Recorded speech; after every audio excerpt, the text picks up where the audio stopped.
तो एन की जगह एन ए एल आ गया ई अपॉन टाइम। तो अगर कहीं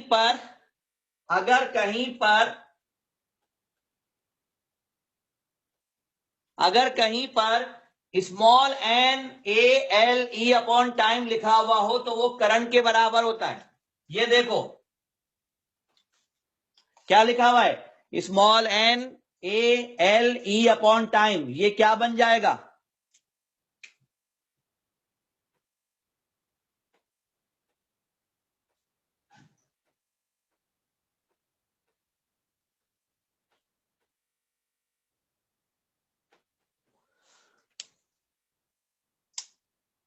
तो ये करंट का फार्मूला है। ये तो यहां करंट आ गया, तो मैग्नेटिक फोर्स का फार्मूला बना आई एल क्रॉस बी।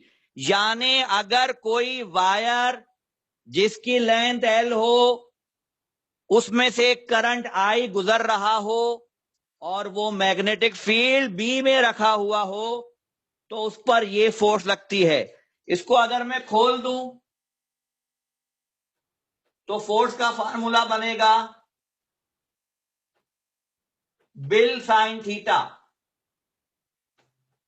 इसलिए कि ये बनेगा L B sine theta, L B sine theta, और ये आई है तो मैं इसको तरतीब में लिख रहा हूं B I L sine theta, इसको कहते हैं बिल साइन थीटा। इसी तरह याद रखना, अगर कोई पूछे कि किसी वायर पर फोर्स लगने का फार्मूला क्या है, बोलना बिल साइन थीटा। बिल माने बी माने मैग्नेटिक फील्ड, आई माने करंट, एल माने लेंथ। जी बच्चों यहां तक क्लियर हो गया, समझ में आ गया? कोई बात अब पूछनी है तो पूछ लो, अब मैं समझा दूंगा। बेटा ये जो चीज है ना, ये जो चीज है, हमारे पास इस वायर में ना एन इलेक्ट्रॉन है, एन बहुत सारे, तो बहुत सारे इलेक्ट्रॉन डिवाइड बाय पूरा वॉल्यूम। जब इलेक्ट्रॉन्स को वॉल्यूम से डिवाइड करते हैं तो एक चीज आती है जिसे कहते हैं नंबर डेंसिटी। वैसे मैं एक बात बताऊं, मुझे याद पड़ता है कि ये मैं चैप्टर नंबर 13 में पढ़ा चुका हूं। मुझे याद पड़ता है जब मैंने कहा था कि ड्रिफ्ट वेलोसिटी का फार्मूला है आई अपॉन नाई, तुम लोग बहुत हंसे थे, तुम लोगों ने बहुत मजाक उड़ाया था मेरा कि सर ये क्या तरीका है, लेकिन आपको अच्छा भी लगा था। आई अपॉन नाई याद है? जी जी इलेक्ट्रॉन, तो ये वही आई अपॉन नाई तो है, तो ये नंबर डेंसिटी कहलाता है, number of electron per unit volume. बस ये था बेटा, ये इसको नोट्स में पढ़ लीजिए। ये टॉपिक खत्म हो गया, कल इंशाल्लाह इसके न्यूमेरिकल करेंगे।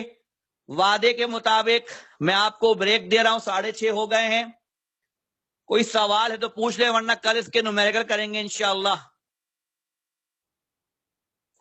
अच्छा बेटा एक बात और, सेंटर इंशाल्लाह खुल जाएंगे 18 से। अब सेंटर की क्या पॉलिसी है वो देखेंगे, लेकिन आप लोग तैयार रहें। मिड टर्म लेने के लिए मैं मिड टर्म लूंगा, जरा सा मोटिवेशन दे रहा हूं आपको, आप तैयारी करें।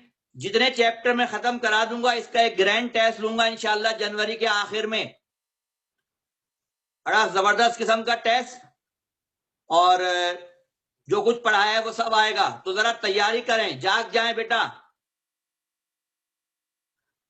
देखेंगे मगर टेस्ट के लिए रेडी रहें, टेस्ट होगा इंशाल्लाह, घबराना नहीं है आपने, ठीक है बेटा? और क्लासेस रेगुलर लें, कोई छोड़े नहीं। इसके बाद हम हो सकता है क्लासेस को फिजिकली कर दें, तो इंशाल्लाह फिर और मजा आएगा पढ़ने में। तो तैयार रहिएगा टेस्ट के लिए बेटा। ओके, अल्लाह हाफिज।